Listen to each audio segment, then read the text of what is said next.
साधनम् पाकस्य वह्निवत् ज्ञानम् विना मोक्षो न सेद्यते. We will chant from shloka 16 to 18 Atmabodha. वपुस्तुषादिभिः कोशैः युक्तं युक्त्यावघाततः आत्मानमन्तरं शुद्धं विविच्या तण्डुलं यथा सदा सर्वगतोऽप्यात्मा न सर्वत्रावभासते बुद्धावेवावभासेत स्वच्छेषु प्रतिबिम्बवत्. देहेन्द्रियमनोबुद्धिः प्रकृतिभ्यो विलक्षणम् तद्वृत्तिः साक्षिणं विद्यात् आत्मानं राजवत् सदा.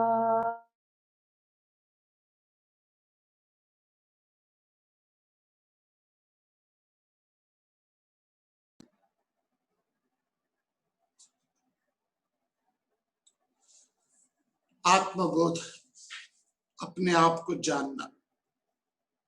जानना दो चीजों से होता है, ऑब्जेक्ट और सब्जेक्ट.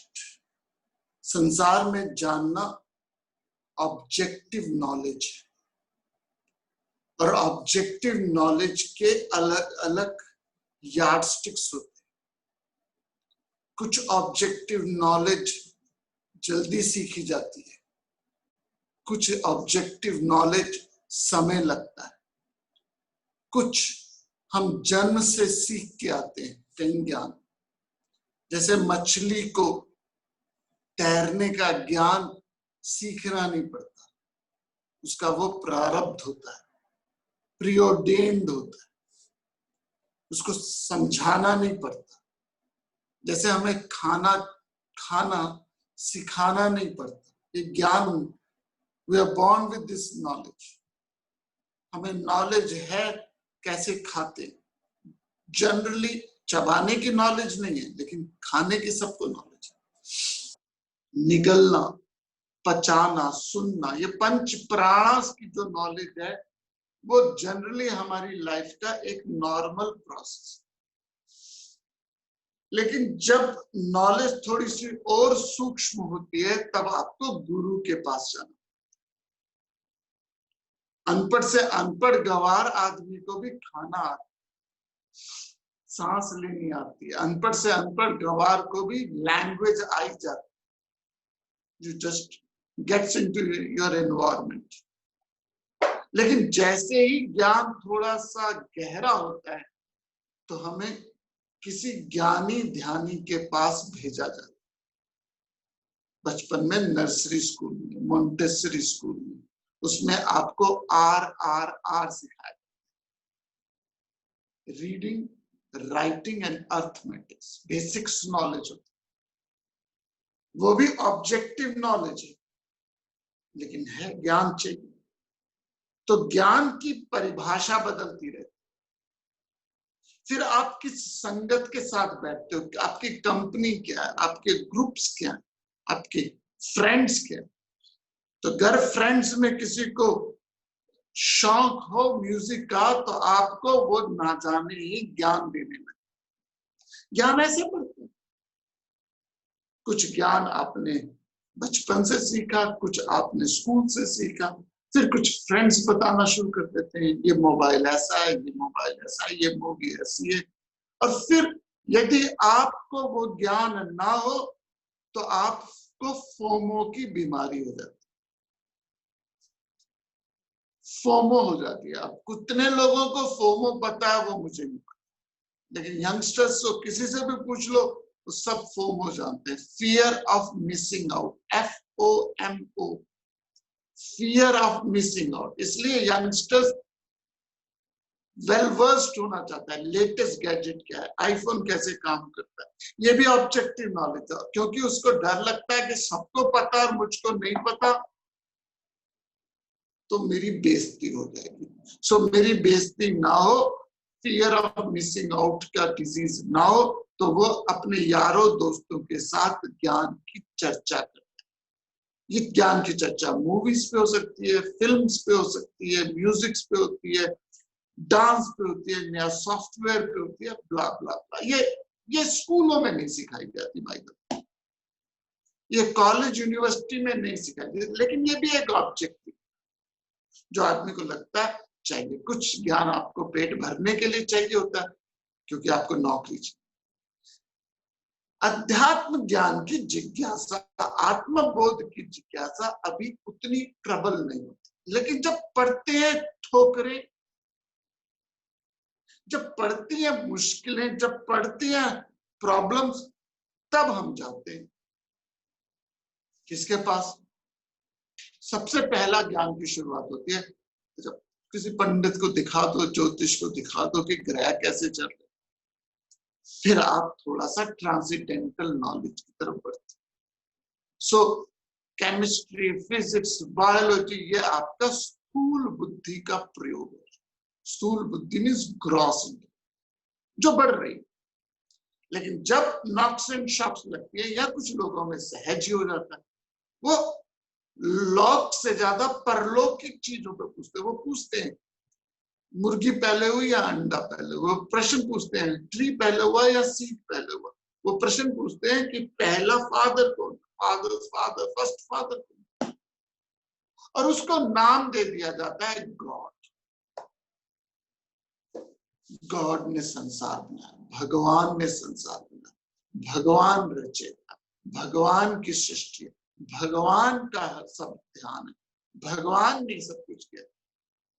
ये ट्रांसेंडेंटल इंटेलेक्ट का टेरेस्ट्रियल इंटेलेक्ट से ट्रांसफॉर्मेशन।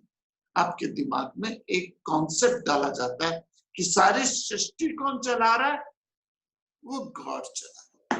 99.99% लोग इस आइडिया के concept God is a super human, God is sitting somewhere in heaven, और वो हमें कठपुतली की तरह चला रहा है, वो हमें पैदा करता है, हमें जन्म देता है, हमें चपालता है, हमें मारता है, वो सृष्टि का आधार है, वो पिता समान है। ये आइडिया 99% लोग स्वीकार करते हैं।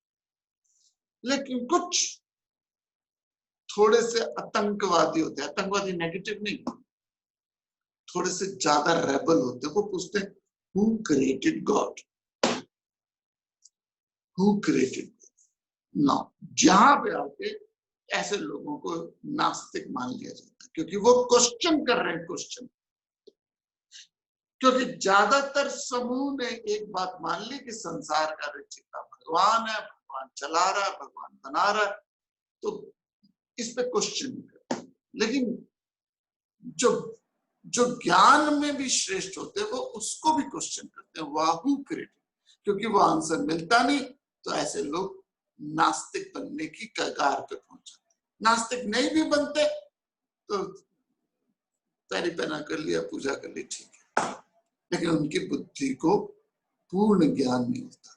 अब आत्मबोधा जैसे, उपनिषद जैसे जो ग्रंथ है, वो उस क्वेश्चन को आंसर करते हैं, who is God, what is God, ये है कैसा।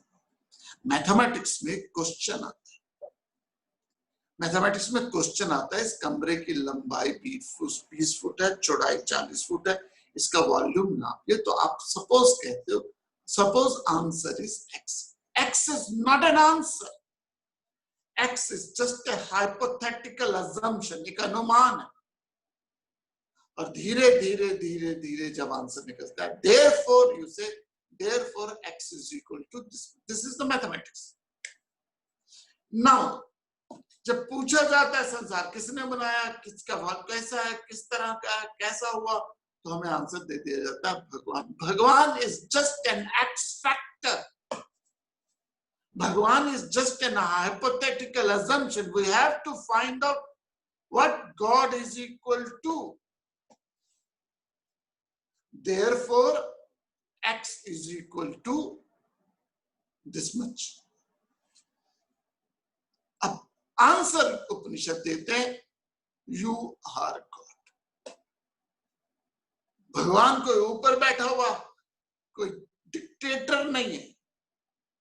भगवान कोई ऊपर बैठा डिक्टेटर नहीं है जिसका मूड हुआ हमें खुशी दे दी, किसका मूड हुआ हमें दुख दे दिया। ज्यादातर लोग ही मानते हैं आसमां पे है खुदा और जमीन पे हम, आसमां पे है खुदा और जमीन पे हम, आजकल वो इस तरफ दिखता है कम। एक दूसरा गाना भी है, कटेगी ये अब जिंदगी रोते रोते, ये कह के गई है खुशी रोते रोते, ये मालूम होता है किस्मत हमारी, ये मालूम होता है किस्मत हमारी, लिखी है खुदा ने जैसे रोते रोते। सो हमने कॉन्सेप्ट भगवान को स्वीकार कर लिया कि वो ऊपर बैठा जो हमें क्या कर रहा है, कठपुतलियों की तरह नचा। वेदांता इस आइडिया को स्वीकार नहीं करता क्योंकि अगर प्रभु हमें चला रहा है तो उसमें इच्छा है। यदि प्रभु में इच्छा है तो फिर उसमें कामना है, कामना है तो क्रोध है, भय है, ईर्ष्या, द्वेष है, राग है, लाभ है, हानि है, मान है, अपमान है, फिर वो भगवान नहीं है क्योंकि भगवान निरिच्छा है। भगवान की कोई इच्छा नहीं तो वो कॉन्सेप्ट फिट नहीं बैठता। सो कॉन्सेप्ट को फिट बिठाने की बात नहीं है, बात है कि जानने की कि शास्त्रम प्रमाणम अस्ति। और हिंदू धर्म के शास्त्र एक स्पेक्ट्रम है, एक स्पेक्ट्रम है। शास्त्र भगवान को रचयिता भी मानते हैं, धीरे धीरे धीरे धीरे वो ज्ञान की पराकाष्ठा पे पहुंच के कहते हैं तत्त्वम असि, यू आर। सो आप निमाणे नहीं हो, दीन नहीं हो, दरिद्र नहीं हो, बेचारे नहीं हो, अबला नहीं हो, आप अमृतस्य पुत्र हो। और यदि मैं परमात्मा की संतान हुई तो क्या हुई, मैं परमात्मा का अंश हुआ। ओके, आप परमात्मा के अंश हुए तो क्या हुए, सोने का अंश क्या हुआ, सोने का अंश क्या हुआ, सोना हुआ। पानी का अंश क्या हुआ, पानी हुआ। कपड़े का अंश क्या हुआ, कपड़ा हुआ। तो प्रभु का अंश क्या हुआ, वो मैं हूं, वो मैं आत्मस्वरूप। लेकिन उसका मुझे अज्ञान है, मुझे अपने वास्तविक स्वरूप का इग्नोरेंस है। और जब मुझे अपने वास्तविक स्वरूप की इग्नोरेंस है तो मैं अपने आप को वो समझ रहा हूं जो मैं है नहीं। फॉर एग्जाम्पल, कोई आदमी नशे में धुत सड़क पे गिरा हुआ है, वो आपका दोस्त है और वो अपने नशे में धुत गंद में कीचड़ में गिरा हुआ है और आपको उसको औंस एक रुइया भी उससे प्यार है तो आप उस कीचड़ में उसके पास जाओगे और कहोगे तू कहां फंसा हुआ है, ये कीचड़ है, ये तेरा घर कंफर्टेबल 4 बेडरूम अपार्टमेंट है तेरे पास। कहेगा नहीं ये मेरा घर है, this is my house, come and have cup of T with me. नशे में तो कीचड़ में फंसा हुआ आपका दोस्त, यदि आपको एक औंस भी उससे प्यार है तो आप क्या उसको छोड़ के चले जाओगे, गो टू हेल यार, मैंने ठेका थोड़ी ले रखा है इसका। नो, आप कीचड़ में उसके पास जाओगे, कीचड़ में बैठोगे, उसको बदबू नहीं आ रही, आपको बदबू आ रही है और आप उसको कीचड़ से उठाओगे, उसको शावर दोगे, उसको उसके नशे को दूर करने की कोशिश करोगे, उसको उसके घर में पहुंचाओगे। और एक बार जब उसे होश आएगी तब उसे सत्कार आएगा उस आदमी का जिसने उसे कीचड़ से निकाला। यही गुरु करता है, यही गुरु करता है। हम अपने मोह के कीचड़ में फंसे और उसी को सच मान के बैठे। हम अपने डिल्यूजन में, अपने क्वैगमायर में, अपने दलदल में, इमोशंस के दलदल में फंसे हुए, मोह के दलदल में, और इसी को सच मान के बैठे हुए। कहूं उमा में अनुभव अपना, सत हरि भजन जगत सब सपना। तो इस डिल्यूजन में, इस क्वैगमायर में, इस दलदल में, इस कीचड़ में सत्य मान के बैठे हैं और गुरु हमारी पास आता है, हमें ज्ञान की रस्सी देके निकालने की कोशिश करता है। हम गुरु पे ही कीचड़ फेंकते हैं, गुरु पे ही आक्षेप लगाते हैं, लेकिन उसको एक करुणा है, तरस नहीं है, करुणा है। और उस करुणा में गुरु हमें उस कीचड़ से निकालता है। और एक बार जब आपके अंदर मोह की कीचड़ से निकलते हो और ज्ञान का शावर लेते हो, जब मोह के कीचड़ से निकलते हो, ज्ञान का स्नान करते हो, तब आभार होता है, तब आभार होता है। फिर गुरु न रहता है, न शिष्य रहता है। गुरु नैव शिष्य चिदानंद रूपा शिवोहम शिवोहम, निर्मलो निष्क्रियो नित्य निर्विकार।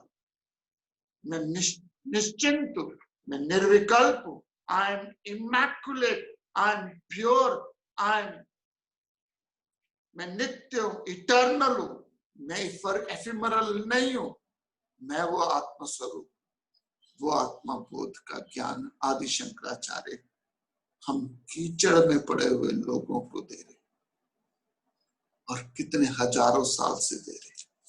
तो समझाने की कोशिश करें वो एक्स कौन है, हमें समझाने की कोशिश करें what is X is equal to. X is not an answer.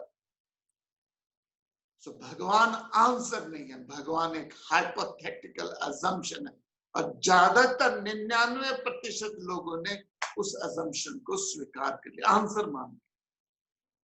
आप आंसर दे दो, therefore what is the answer? X is the answer. X is not an answer.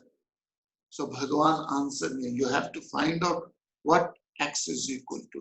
लेकिन उसके लिए आपको थोड़ा सा ज्ञान का शावर लेना पड़ेगा,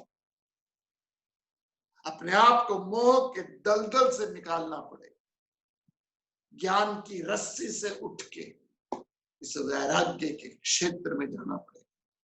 और उसके बाद क्या होगा? ज्ञान होगा। 15वें श्लोक को हम दोबारा पढ़ते हैं, क्योंकि उसमें एक इंपॉर्टेंट कॉन्सेप्ट है जो हमने एनालाइज नहीं किया।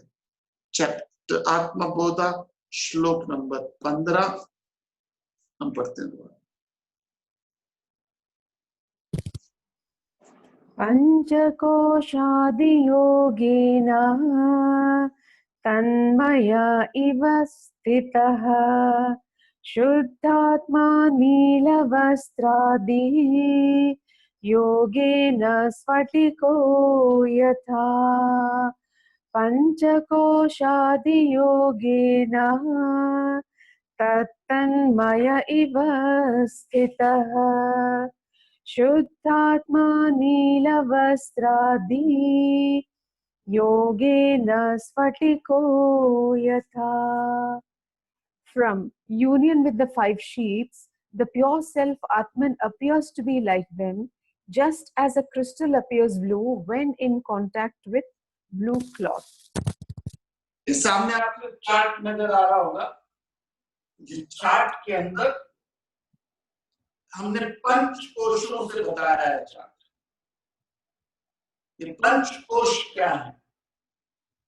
अन्नमय कोश, प्राणमय कोश, मनोमय कोश, विज्ञानमय कोश और आनंदमय कोश। ये पंच कोश है। Food sheet, vital air sheet, mental sheet, intellectual sheet and bliss sheet. अब ये है क्या? पूरा मसला ये ऐसे है जैसे एक चीज को 5 लेयर्स में बांधा। तो आत्मा जो हमारे अंदर है वो ओम है, वो प्योर कॉन्शियस, वो इमैक्युलेट है, वो आप उसको प्रतीक दिया गया है ओम। यदि आप चार्ट देखें तो चार्ट में दोबारा कमिंग बैक, चार्ट देखें तो उसमें क्या है? जो ओम है वो प्रतीक है आत्मा का, भगवान का। और ये ओम आत्मा 5 कवर है, इसके 5 लेयर्स है। सबसे बाहरी जो लेयर है वो है अन्नमय कोश की, फूड शीट की, ये वाली शीट सबसे बाहरी शीट है। और इस बाहरी शीट के अंदर आदमी सबसे पहले ये अन्न से बनता है, अन्न से चलता है और अन्न में ही खत्म हो जाता है। ये सबसे बाहरी लेयर है आपकी कोश। ये शीट जो है, ये कोश जो है ऐसे ही है जैसे तलवार में मयान, मयान में तलवार से।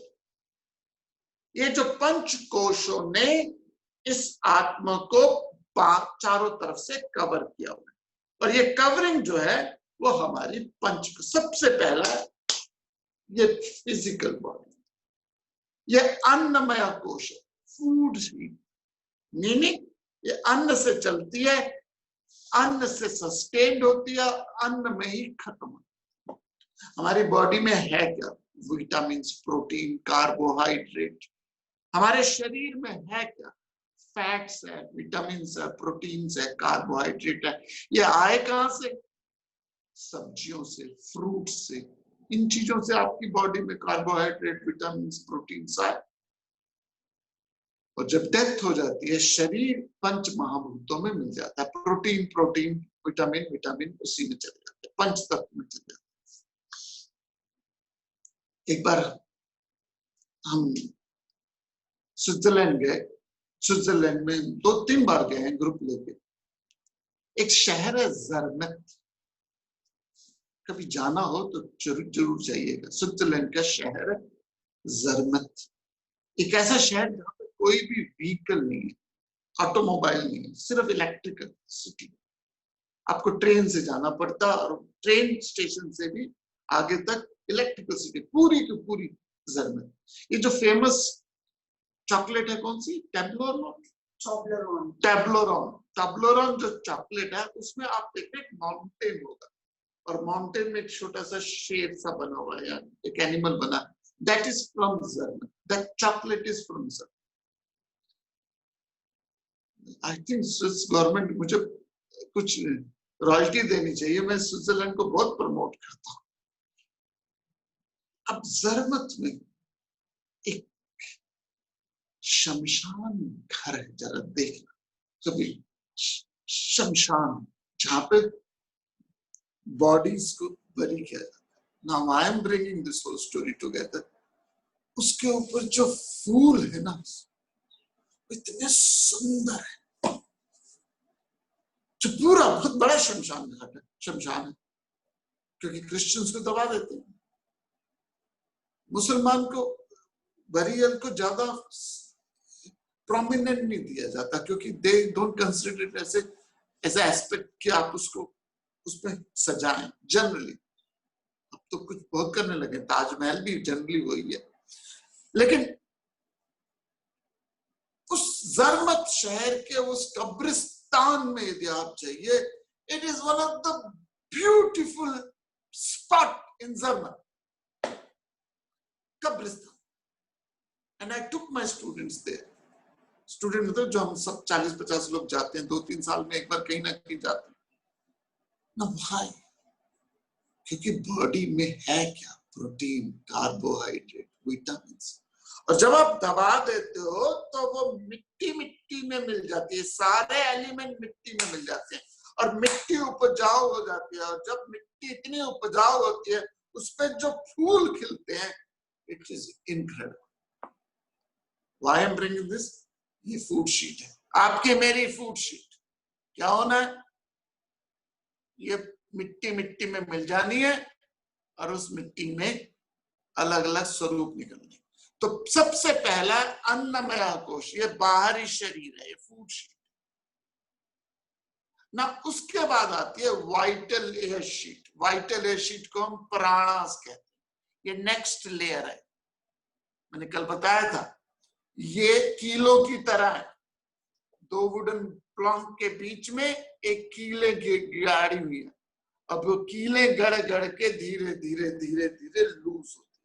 तो सबसे बाहर है अन्नमय कोश, उससे सूक्ष्म है प्राणमय कोश, और प्राणमय कोश की जो जगह है वो ज्यादा लेता है। जैसे मेरा बॉडी है उसकी एक सीमा है, मेरी बॉडी की एक सीमा है, इस दीवार को नहीं टच कर सकता, सामने दीवार को टच नहीं कर सकता, मेरी बॉडी की एक सीमा है।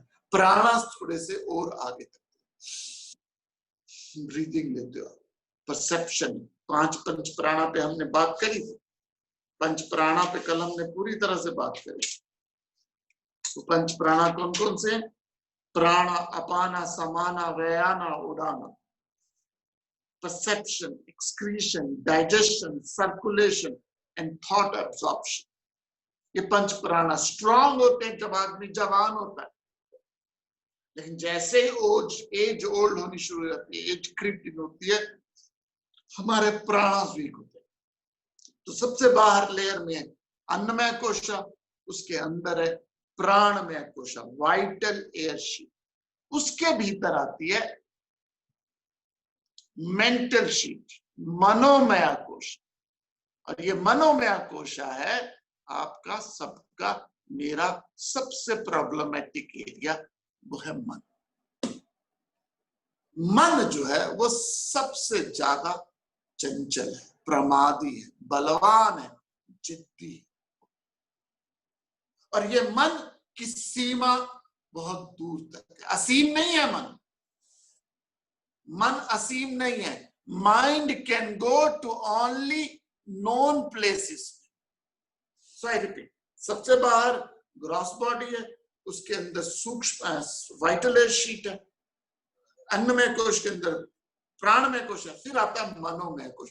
मन जो है वो seat of emotions, love, passion, compassion, anger, jealousy, greed, envy, fear, arrogance. You cannot plan your emotion.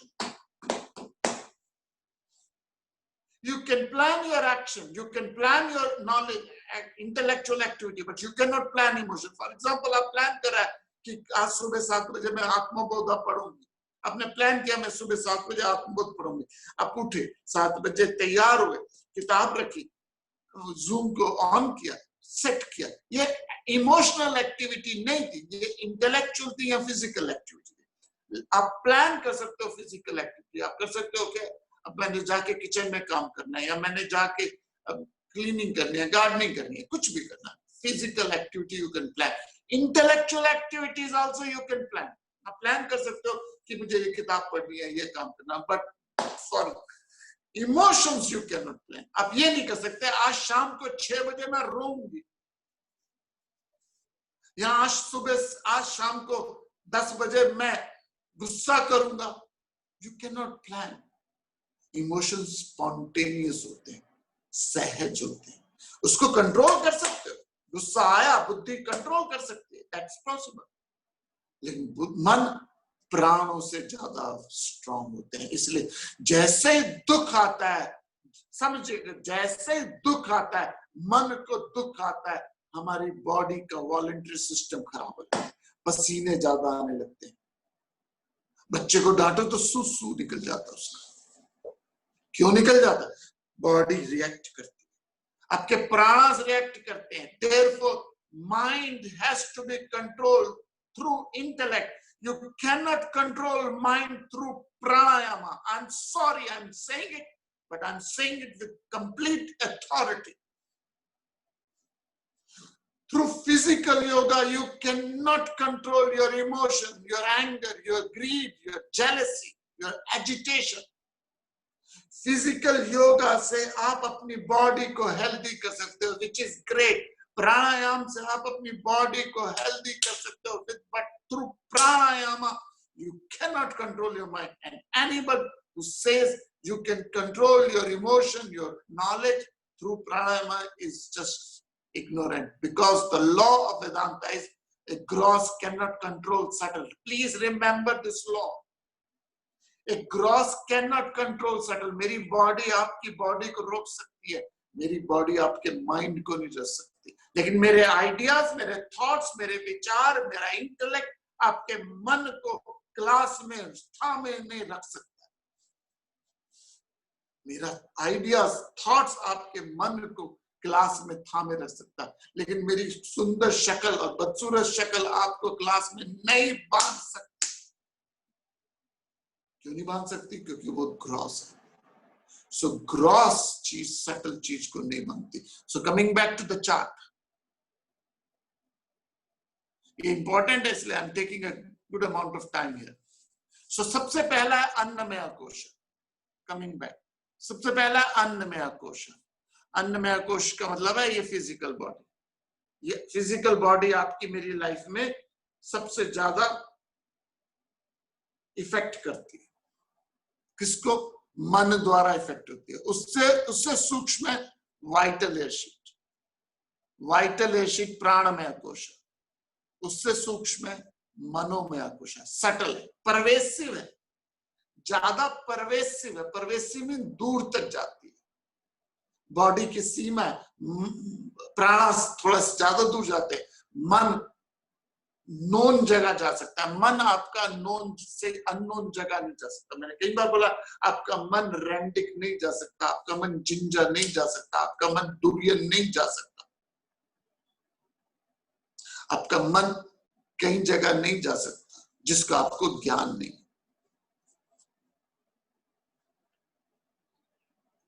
ज्ञान उसी का होता है जिसका आपको किसी ने बताया। दुनिया की सबसे एक्सपेंसिव कॉफी कौन सी है? दुनिया की सबसे एक्सपेंसिव, क्या नाम था उसका? सिविट। नहीं, रैंडी आदमी है। सिविट। एनीबॉडी नोस द कौन सा नाम है दुनिया की सबसे महंगी कॉफी कौन सी है? Let's have a quiz here. कौन कितना ज्ञानी है? कौन बनेगा करोड़पति का क्वेश्चन है। लेट्स, कोई आंसर आता है? Let's see. ये बाली में आती, बाली से, बाली में मिलती है। बाली और उस एरिया में ज्यादा होती है और सबसे एक्सपेंसिव कॉफियों में से एक है। और आपको मालूम है वो कहां से बनती है? किविट एक मॉन्की होती है, सिविट एक बंदर की होता है। सिविट एक बंदर होता है जो कॉफी के पेड़ के सबसे ऊपर जो सबसे सटल कॉफी बीन्स होती है उसको खाता है। और खाने के बाद, कोई आया? खाने के बाद वो जो पू करता है, उस पू से वो कॉफी बीन्स निकलते हैं। उसको धोया जाता है, उसको फ्रेश, उसको रोस्ट किया जाता है और उससे वो कॉफी बनती है। किविट, सिविट जो बंदर है उसकी पू से निकलती है। I can't go and explain it and it's a delicacy in the Europe, it's a delicacy in Bali. उसके उसकी उसके फंक्शन होते हैं ना। आपने सुना मन क्या हुआ? खा। बुद्धि ने आपको ज्ञान दिया और बुद्धि के ज्ञान से मन चलना शुरू किया।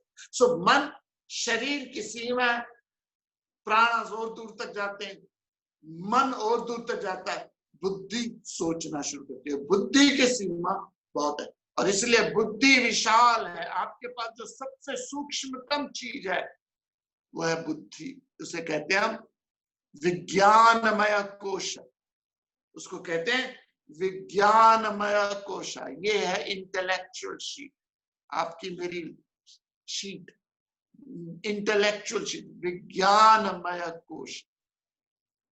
और ये आपके पास संजीवनी है। यदि आपके पास, मेरे पास कोई संजीवनी है, कोई ऐसी एंटिटी है जो आपके मेरे जीवन को नैया पार कर सकती है मेरे जीवन की, तो वो है विज्ञानमय कोश, इंटेलेक्चुअल चीज। और जैसे आपका इंटेलेक्ट शार्प होता है, डेवलप्ड होता है, प्योर होता है, इवॉल्व होता है, वो मेंटल शीट को, वाइटल एयर शीट को, फूड शीट को अपने संयम में रख ले। This is the what we are trying, intellectual चीज। तो सबसे बाहर है अन्नमय कोश, उसके बाद है मनोमय को, प्राणमय, फिर मनोमय, फिर विज्ञानमय, और उस सबसे सूक्ष्म है आनंदमय कोश। आनंदमय कोश का मतलब है just vasana, nothing else. When your vasanas are unmanifested, it is in the state of bliss. When the vasanas are not manifested, it is a state of sleep, deep sleep. Or deep sleep is anandamaya kosha. उस समय ना सुख है, ना दुख है, ना लाभ, ना हानि, ना मान, ना अपमान, ना जय, ना पराजय। वो आनंदमय कोश। उस समय वासना आपकी प्रवृत्ति सीड फॉर्म में, इसलिए कहा है कारण शरीर, सीड फॉर्म में होती है। सीड फॉर्म में मैनिफेस्ट नहीं होती, लेकिन जैसे ही सुबह होती है वो सीड मैनिफेस्ट करता है सैपलिंग में, और सैपलिंग मैनिफेस्ट करती है डिजायर में, और डिजायर मैनिफेस्ट होती है एक्शन में, अन्नमय कोश से। सो वासना से थॉट आएगा, वासना से थॉट आएगा, थॉट से मन, वासना से कॉजल बॉडी से, आनंदमय कोश से, मैं कर आनंदमय कोश से थॉट आएगा, सॉरी आनंदमय को विज्ञानमय कोश से वासना से थॉट आएगा, थॉट से मन में इच्छा होगी, इच्छा से एनर्जी आएगी, और एनर्जी से फिजिकल आप एक्शन करोगे। तो सारा का सारा सिस्टम क्या है? वासना से विचार, विचार से इच्छा, इच्छा से ऊर्जा, और ऊर्जा से फिजिकल एक्शन। सो वासना आप अप्रकट है, अनमैनिफेस्ट है, थॉट मैनिफेस्ट होती है। तो ये पंच कोशों में बना हुआ है। तो जिसने अपनी वासना को निर्मूल कर दिया, जिसने अपनी सारी वासनाओं को खत्म कर दिया, meaning no thought, no desire, वो धीरे धीरे एक्शन भी उसका डिसॉल्व हो जाता है। देयर आफ्टर मैन माइनस वासना इज इक्वल टू गॉड। जितनी आपकी वासना, डिजायर, थॉट ज्यादा है, उतने आप एजिटेटेड ज्यादा हो। जितनी आपकी वासना, थॉट, डिजायर कम है, उतना आप इवॉल्व हो, उतने आप दुखी कम हो। सो वासना का तोड़ क्या है? अपने कॉन्शियस माइंड से, क्योंकि वासना पे सीधा हम अटैक नहीं कर सकते, क्योंकि अनमैनिफेस्ट, अप्रकट है, वो प्रकट होते हैं थॉट में। तो आप और मैं क्या कर सकते हैं? अपने कॉन्शियस माइंड से, अपने मन में जो सबसे गहरा इंपॉर्टेंट विचार है, आपके दिमाग में जो सबसे इंपॉर्टेंट, सबसे गहरा थॉट है, उस पर प्रयास करना शुरू कर दीजिए।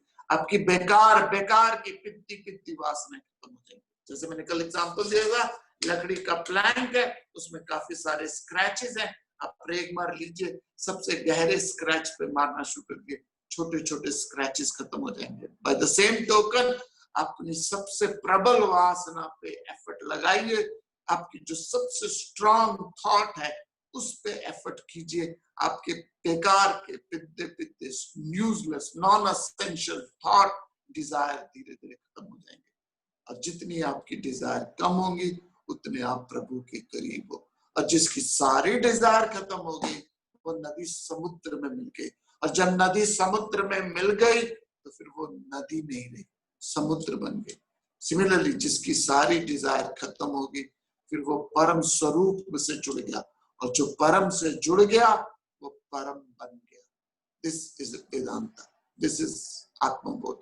श्लोक नंबर 16, आत्मबोधा का श्लोक नंबर 16 अब हम करते हैं। ये श्लोक दूसरे खंड में आता है एक्चुअल में, लेकिन हम सब लोग इसको समझने की कोशिश करेंगे। बभुस्तु शादिभिः कोशैः युक्तं युक्त्यावघाततः आत्मानमन्तरं शुद्धं विविच्यातण्डुलं यथा। बभुस्तु शादिभिः कोशैः युक्तं युक्त्यावघाततः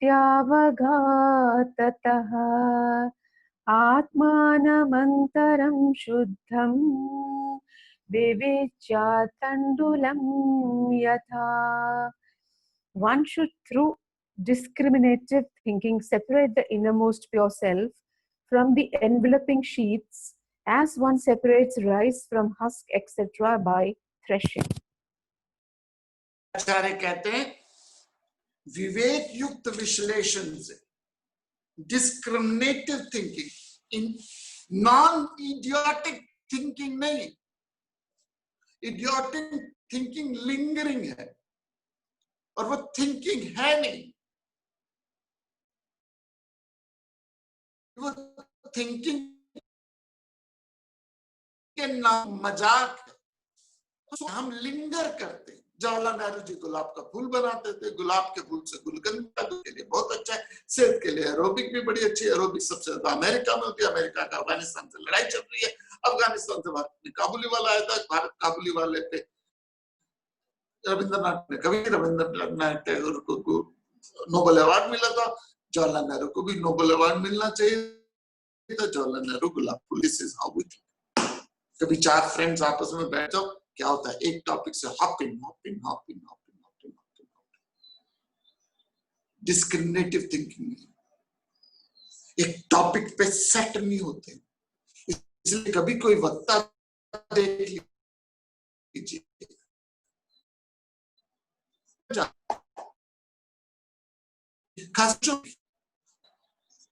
एक माइक मोह बहुत बड़ी चीज है.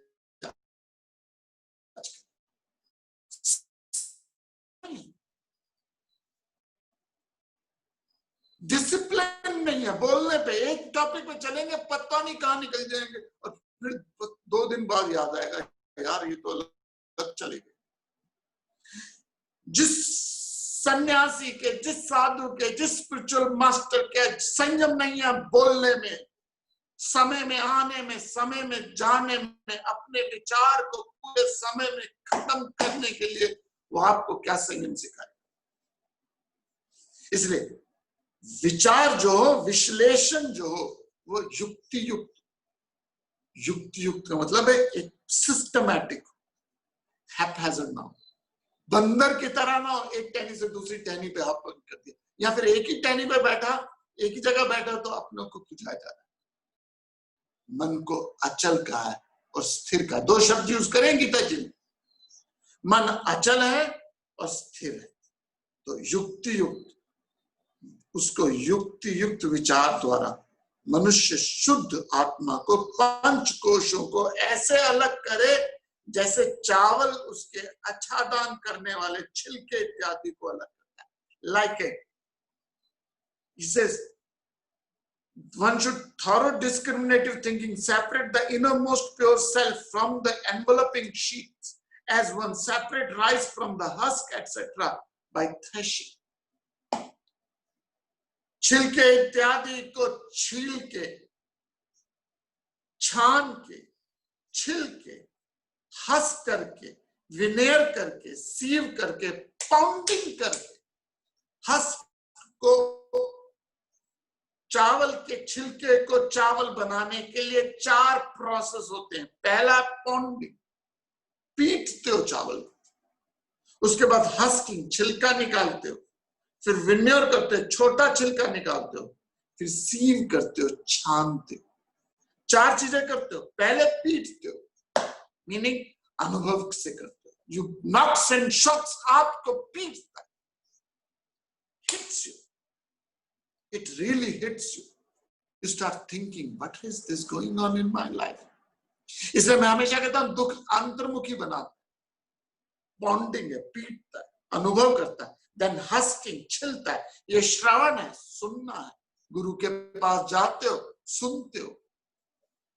फिर और विनियर करता है, छोटा छिलका निकालता है. ये मनन है. लास्ट में निधिध्यासन है. लास्ट में सीव करते, थोड़े से थॉट रह जाते हैं, उसको आप अपने परमात्मा की शरण में लगा देते हो. परमात्मा मीन्स उस ओम की शरण में लगाते हो.